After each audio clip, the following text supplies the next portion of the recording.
All right, welcome to Math331 problem solving. I'm in the back today, so I'm yelling. We'll see how that sound carries. And we're going to talk about first problem 21, amicable numbers. Yeah, for this problem, as you can see, the idea was to take this concept of d of n as the proper divisors of n, numbers less than n which divide evenly into it, and see if for any sort of given number, if its if its sum of proper divisors is, if you take the sum of the proper divisors of that number, and then you take the sum of the proper divisors of that number if those two sort of relations are reciprocal where A doesn't equal B. And so you see that they give us this example of 220 where the proper divisors of the number are 1, 2, 4, 5, 10, 11, 20, 22, 44, 55, and 110. And so when we add those all together, the sum of the proper divisors is 284. And when we take the proper divisors of 284 and sum them together, we get back 220. And so we want to see we want to find the sum of all of these sort of amicable numbers that are under 10,000. And so my approach to the problem was essentially, I guess, like brute force in a way. So I just kind of went through and, oh, sorry, this is actually in the wrong order here. Here it is. So what I did was I sort of went through up until the max n. I sort of found what the partner would potentially be, and if it had a sort of an amicable partner where that partner had the reciprocal relation, I added it to this set to sort of keep track of the unique amicable numbers, and then and I added both the number and its amicable partner into that set because both of them would then be amicable numbers. And then I returned the sum over that set. And so in order to do that, I had two helper methods. So really sort of the meat is kind of the find partner method. The find amicable partner method just kind of checks if the partner itself is amicable and then returns the partner, and if not, it just returns none, so you know that the number isn't amicable and you can just move on up there. But sort of going through it and finding the partner, the process that I used was I looped through sort of the potential divisors, and if there was... Is that good now? Okay, cool. And looping through sort of the potential divisors, and if the divisor evenly divides the number, I add it and sort of the number that is multiplied by the number in, and then I get back sort of the sum at the end. Yeah, so that was essentially my approach. It's basically kind of the brute force approach with some optimizations. But yeah. So how large could you run this in a reasonable amount of time, say an hour?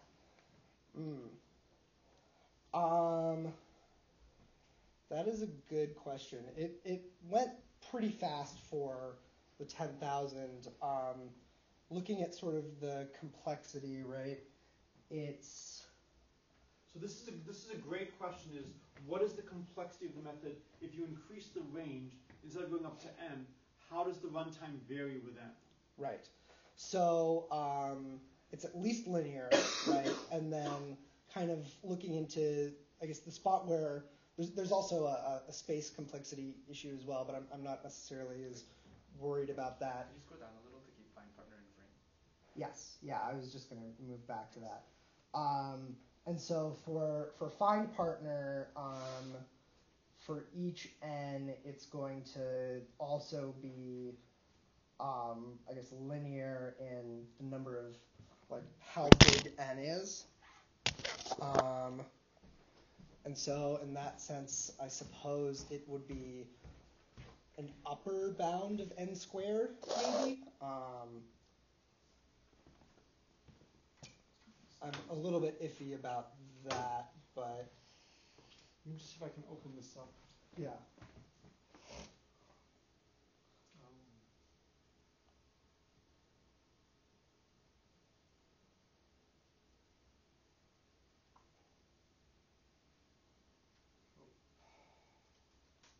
We'll just keep it like this. So what's the greatest challenge in the find partner? In terms of What's causing it to take a long time to run?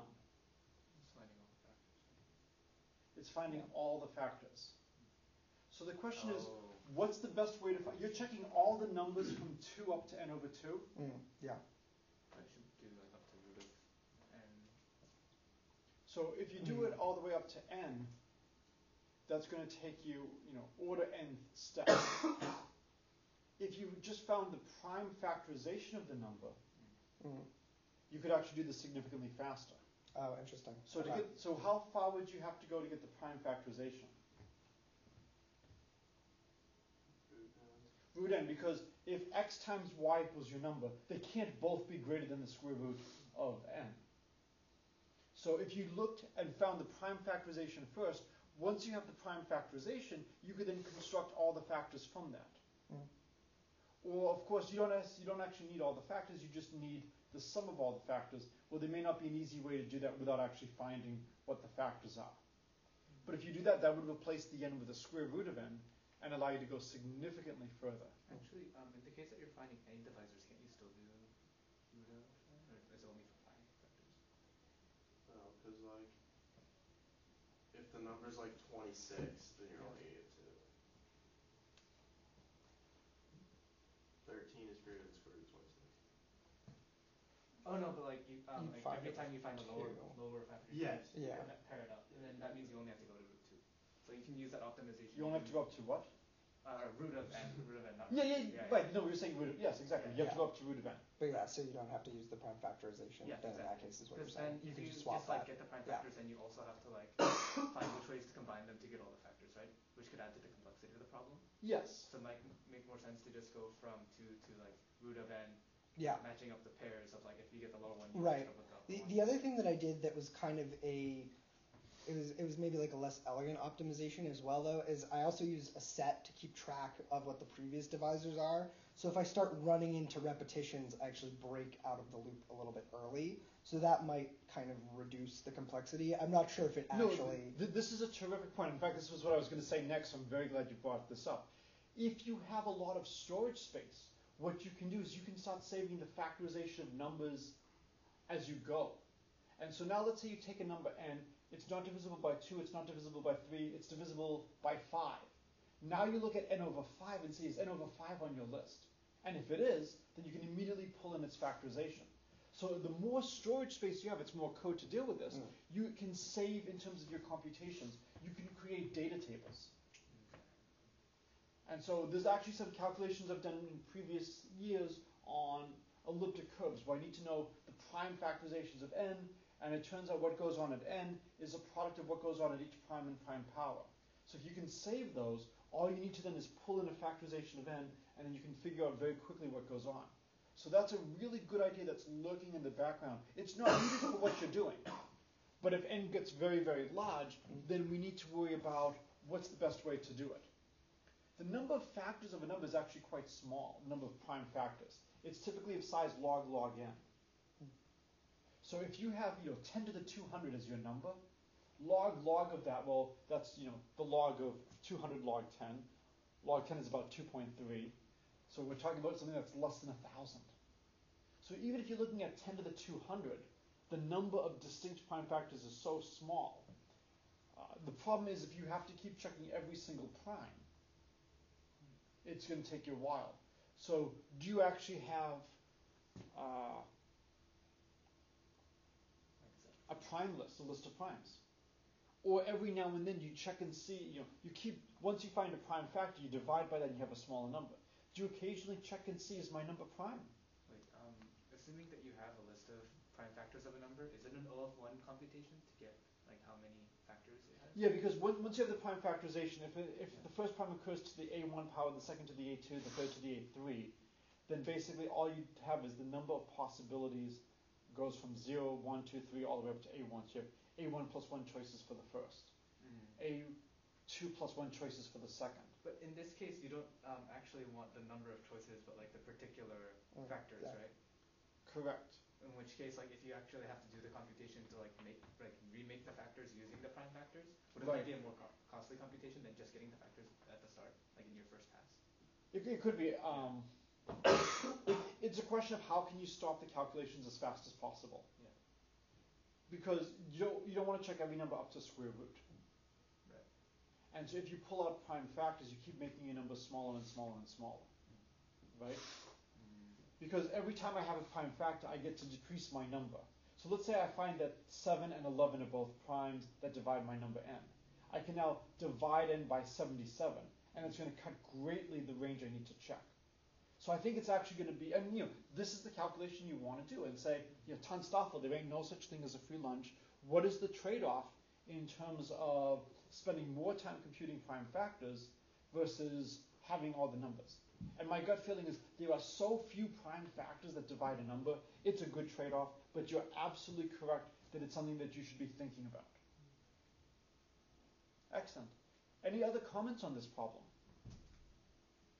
So one of the things is always to see if there's a way around computing things. They ask you for the sum of the amicable numbers, right?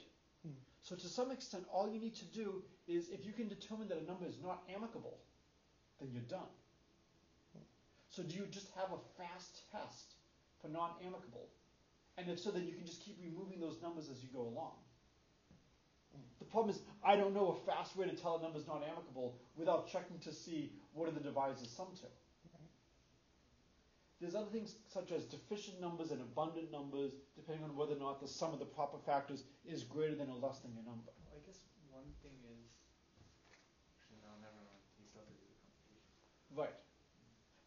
That's the question.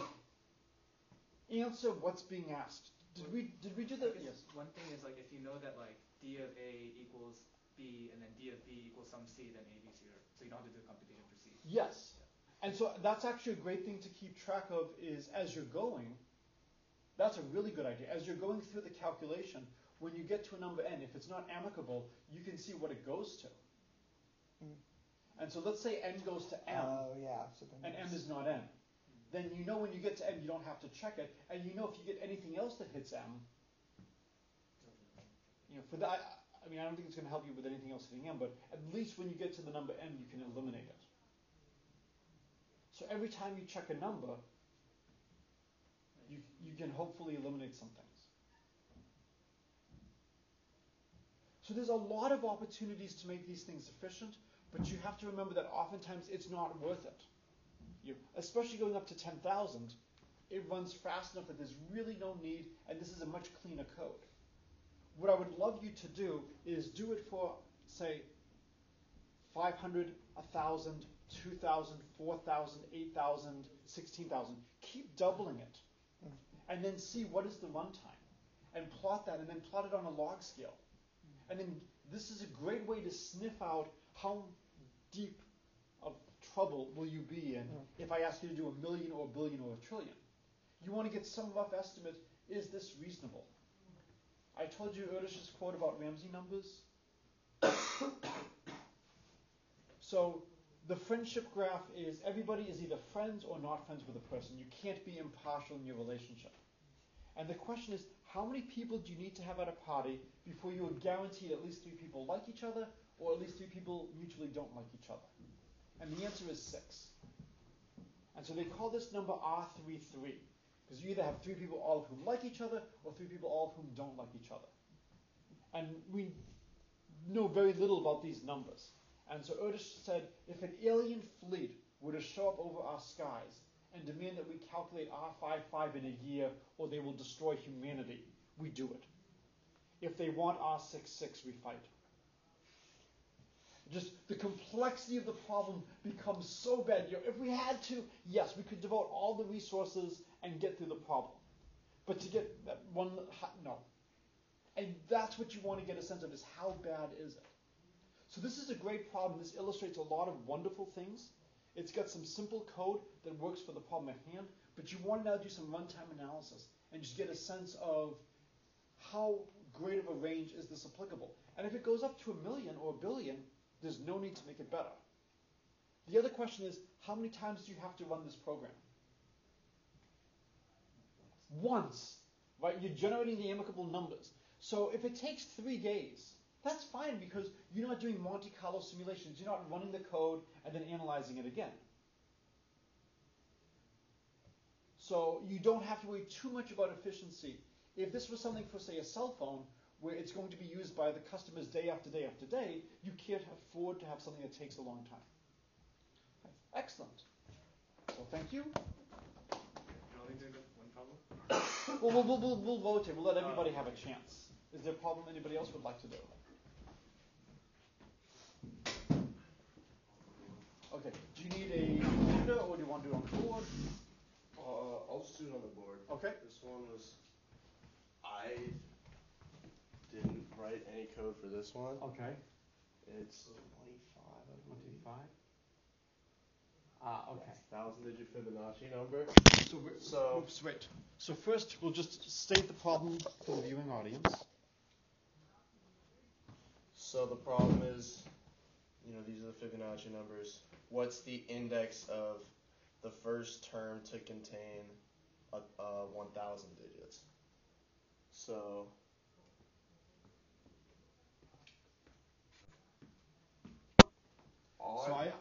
for those of you who ever have to use your computer, I actually have an image bookmarked on my computer that is just a solid black box. So I don't have to worry about going to the projector and hitting U or whatever. It's just projecting a black. So I just use the You cannot use X as your subscript. Thank you. That makes sense, yeah.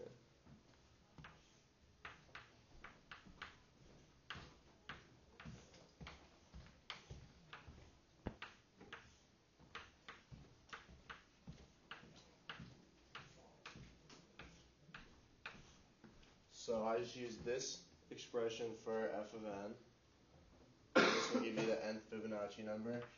And we want where this is greater than or equal to 10 to the 999, since that's the first 1,000-digit number. So since the n's are up here and we have a too big number, I thought a log was the logical choice, which gave me 999 log 10. It's going to be less than or equal to log of 1 over root 5, which I wrote as negative log of root 5, plus the log of all that, phi to the n minus 1 minus root 5 over 2 to the n. So then at this point, I looked at this, and I said that's less, the magnitude is less than 1, and n is probably pretty large if we're finding 10 to the 999. So this is going to go to 0, and it's going to be very close to 0. And so as long as phi to the n doesn't come out to like 10 to the 999 minus a small fraction, I'll be safe to just eliminate this and ignore it. So I just said that would go to 0. So then we get, I'll move this over, 999 log 10 plus log of square root 5 is going to be less than or equal to, and then I move the n down to n log phi, divide both sides by log phi,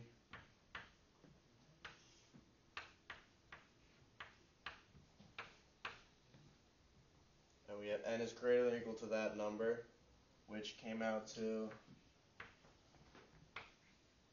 4781.8. Good. And when you see the 0.8, you know that that little bit is not going to matter. Yeah. So that's all I got for this. So I said n is going to be greater than or equal to that. So we round up. Oh, and so this is the exact like decimal that you would plug in here to get 10 to the 999. And I said since that's 0.8, that's low enough that I'm confident this is not going to matter. Since that means this is going to be substantially larger than 10 to the 999. It's not going to be just like a hair bigger. So n was 47.82. Right. Interestingly, if you had to do this for small n, it might be harder. Yeah. So I couldn't cancel that. But this is an interesting thing to look at, is if you are, let me just get closer to the mic. If you are looking at large numbers, then the limiting behavior has set in, and you're often in great shape. And for small things, well, but if it's small, you can just do it by brute force and check. Yeah. So there's a nice balance. There is a way to make this rigorous and take into account the contribution from this part. And this is just a nice trick. So let's say we have a to the n minus b to the n, where a is much, much greater than b.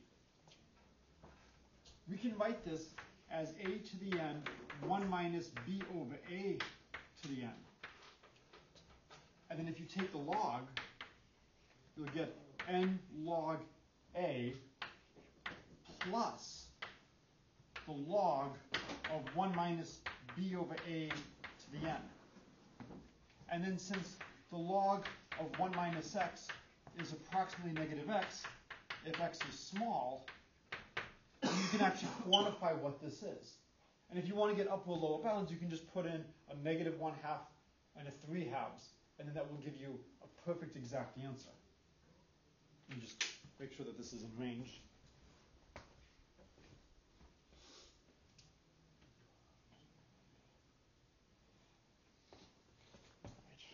Let's make it like this for a second. Okay. So if you do it like this, then you have a completely accurate answer.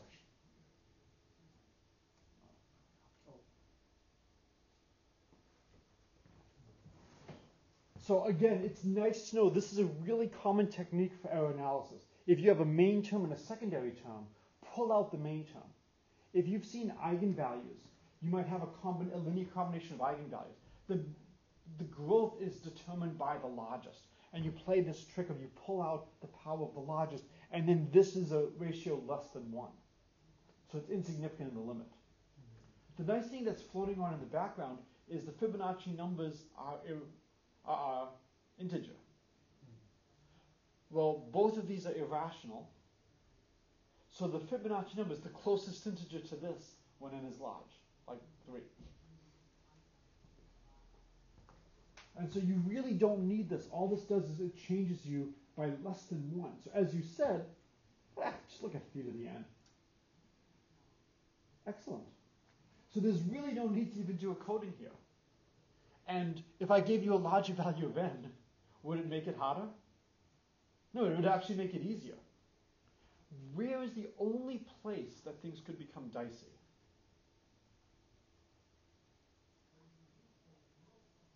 Assuming large n? Yeah, as n gets very, very large, is there ever a version of this problem that could become hard for you?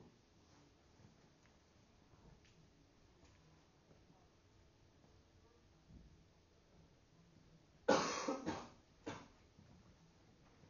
it becomes so massive that the logs become hard to calculate? Well, we'll assume we can calculate logs. It's not too bad. And again, what's nice is it's going to be n log of the golden mean.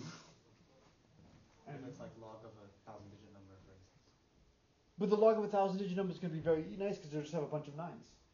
Oh no, but if it's like not like if it's not like 10 to the whatever. Oh, if you want to say actually what's like unique digits. okay, so if I give you what's the first index n such that it's larger than this specific real number or the specific integer, which integers would cause you trouble?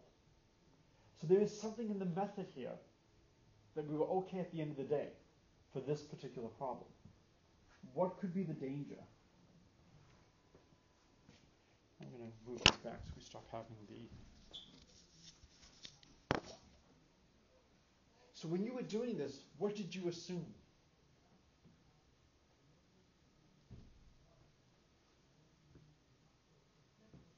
you were assuming this didn't matter, and we had like a 0.8 here. Yeah. What if we had a string of zeros? Oh. For 0.000000000000. Then that last bit could be the difference if it exactly hits a multiple of 10. Right. So maybe there's a couple of very special numbers where this now matters. So for some integers, this is going to be extremely close to an integer. The question is, did it just miss or did it just exceed? Well, because we know the Fibonacci numbers are the closest integers to this really controls what you are. And this, it's either going to be basically, if n is very large, what does the fraction part of this look like after you multiply by 1 over root 5? What's the decimal expansion going to look like for this number? There's only two possibilities. How does the decimal expansion start for this if n is huge?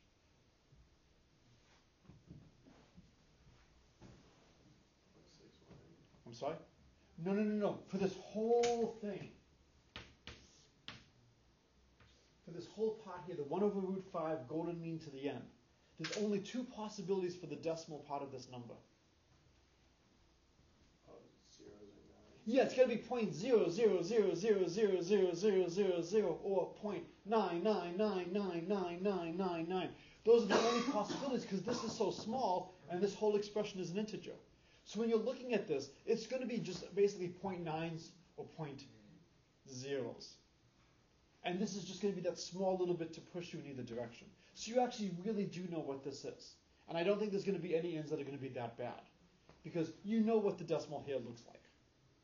You're not going to get a strange decimal. You can't. Okay, excellent. Who else has a problem they would like to talk about?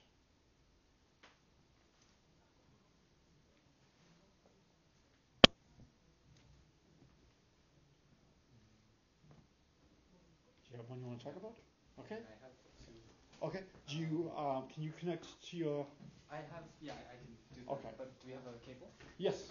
Oh, no, we don't have the cable. Yeah, because like we haven't gone in the last few minutes. That's right. Yeah. So the ones I did were 93 and 96. Okay. Which are So let's see. arithmetic expressions and Sudoku. On the second page. Yep. Do you guys have a preference?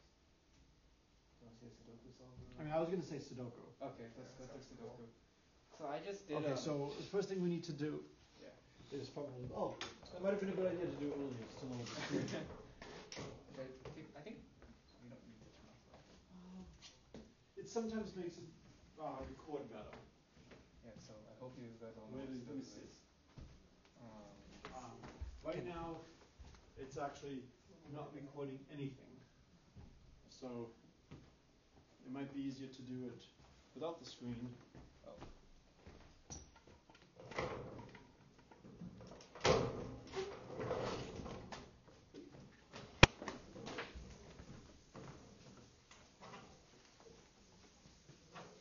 Should I send you the code as well?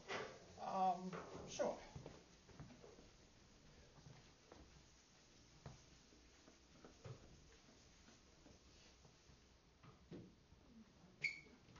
Okay, so I think it's recording better on the black screen.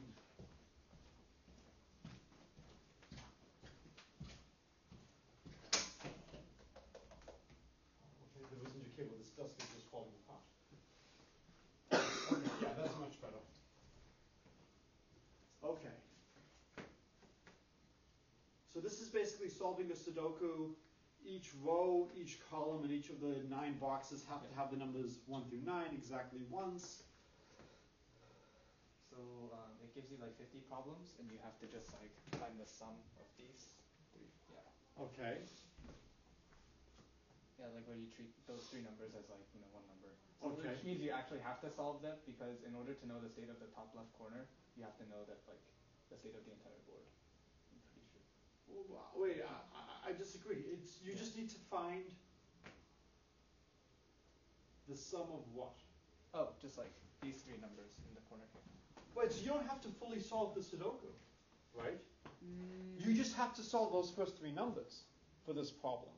Well, then you have no guarantee that your solution is correct because like it has to mesh well with all the other. Well, what I'm saying is, if you can go through your logic Yeah. and you can say this number has to be this number has to be this number has to be this. Oh, Once yeah, you get those three numbers, you don't need the rest of the puzzle. Yeah. So you could actually break the loop. Right. I mean, so I was thinking that, but solving Sudoku puzzles by actually coding in like the logic that you would use to solve Sudoku Right. puzzles is pretty like it takes more work than just solving it than writing a simple algorithm for brute forcing it. No. Yeah. What I'm saying is, I think you actually need to write a Sudoku solver. Yeah. But what I'm saying is, you can abort the program once you have the first three elements. Right. So the thing is, the solving method that I used was recursive backtracking. Okay. Which is just like a smarter way of doing brute force. Okay. And in using that method, it doesn't have any like internal representation of the logic, or like it doesn't have any rules that it applies. Okay. Which means that you actually do have to solve the entire thing to know that the top left corner is correct. So Because it's not using the rules. Oh, I see. Okay, so then the way you code it. Okay, so then the question becomes, which way is better? To code it the way you did, as I wrote a Sudoku solver in Mathematica. And I just coded a lot of different rules to prune candidates. So why don't you talk about how you solved it? So I solved it by using recursive backtracking, which is a technique. It's kind of like a brute forcing technique under constraints. Okay, just walk a little closer to the... So like the idea is, if you have like this kind of puzzle where the zeros are just empty squares, then you like put in one, and then you like kind of like go through it, and then like you add whatever number is like legal to put in, and then you keep adding in legal numbers until you get to a point where the only thing you can add is an illegal number, and then you backtrack to the previous step, and then you check, oh, what's the next legal I can put in for this one? So like if I had put like a 3 here, and then here I realized that I couldn't have any legal numbers, then I'd go next to like 4, and then it does the same thing and it backtracks. And it I use this method because I didn't know the difficulty of the different puzzles, and like of like the 50 puzzles, and I was guessing that there were probably some that you have to like put in like the really there's there's a lot of different methods to solve Sudoku problems, and like the easy ones are like checking that like the row and column there's no repetition. Like you have to do that even for the brute force technique, or for like the box. But that's just a check to make sure that you're on the right track. Right. That's not to solve it. Right, but even for a solver, you would for the simplest solver, you would just do that and like check which you would have like an array of numbers for each one, like an array of all the possible numbers, right, and use those rules to like cut down possibilities.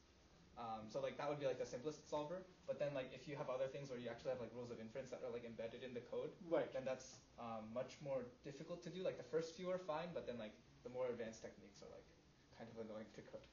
So this is being recorded.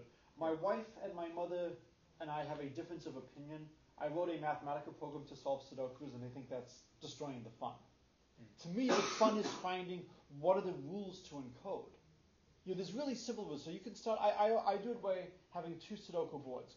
One is the board of the solution, and then the other is all the information I have. So for any cell, I initially start off with all the numbers from 1 to 9 that it could possibly be, and then you start eliminating from each box. What could that be? Okay. Yeah. And then you start to have more and more complicated rules to solve things. And to me, the interesting or the fun part was coming up with, well, what's non-trivial rules to get new cells in the Sudoku? Yeah. And then, of course, a lot of people do the random guess approach, which is similar to the recursion, where they would say, okay, I've done it for a while. Let me now guess this number here. I've got it down to 2 possibilities. I'll try to solve and see if I come to an error. And then if I get it wrong, then I backtrack. Yeah. So in some sense, it's balancing the 2 methods. How well did your method work? It solved each puzzle in less than a second. Okay. So it was all right. And could you tell if there was any real change in difficulty for any of the problems? Or is it running so fast that they all seem roughly comparable? They seemed roughly comparable. There were a few where it took more than 2 seconds. Okay. Yeah. So I would guess that there were at least a few where you needed really complex inference rules. So I tried. Right. Yeah. Especially because it's just one function to write, or one function, main function that does the recursion. Right. And there's 1 or 2 that are helper methods for checking rows and columns and boxes. Whereas for the inference one, it's a little more difficult to code in. And it has you have to add modules basically. Now, there is a bad way to solve this using a method we've talked briefly about in class because of a request from somebody in the class.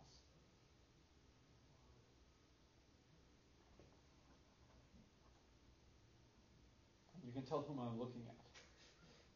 So it's something you wanted me to talk about. What did I want you to talk about? Optimization. Yeah. Linear programming. You can set this up as a linear programming problem. You can do it one of two ways. You can do it as each element is 1 through 9, and you want to choose a valid configuration. So the function you're trying to optimize can be anything. I want to find the minimum solution where the first cell is I want to minimize cell x11.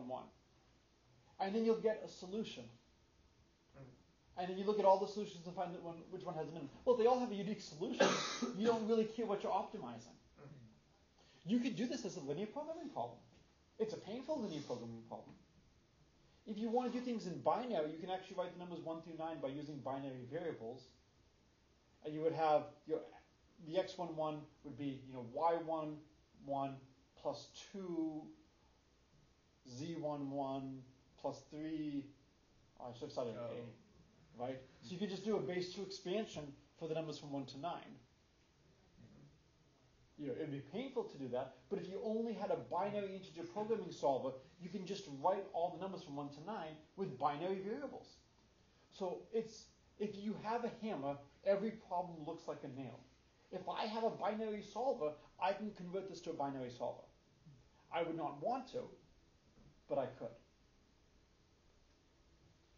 How do you think your code would work as we expand the size of the Sudoku? Well, it would probably beat O of n, where n is like the number of puzzles, because, well, assuming that the constant time operation is just like solving one puzzle. Yeah. Okay, so when you say the number of puzzles, it's the number of puzzles you're trying to solve. Right. But what I'm saying is, how much longer would it be to do a 16 by 16 versus a 9 by 9, or a 25 by 25? In that case, I think it isn't.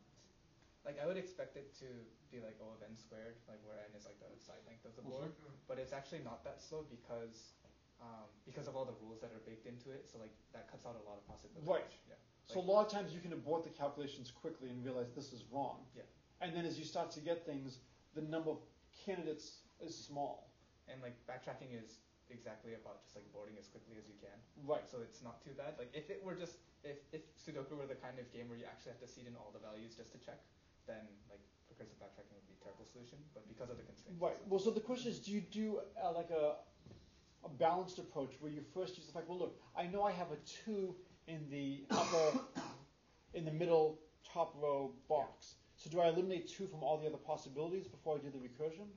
Oh, so every time it seeds, it first checks that every time it like seeds a number into an empty box, it makes sure that that number doesn't have any conflicts like within that box or that row. Or Okay. So it automatically does that. Yeah, so it automatically does that. Yeah. So you are doing a little bit of a balance. It's not like you go all the way through and then you check, is this a valid board? Correct. Yeah. Okay, excellent. Yeah.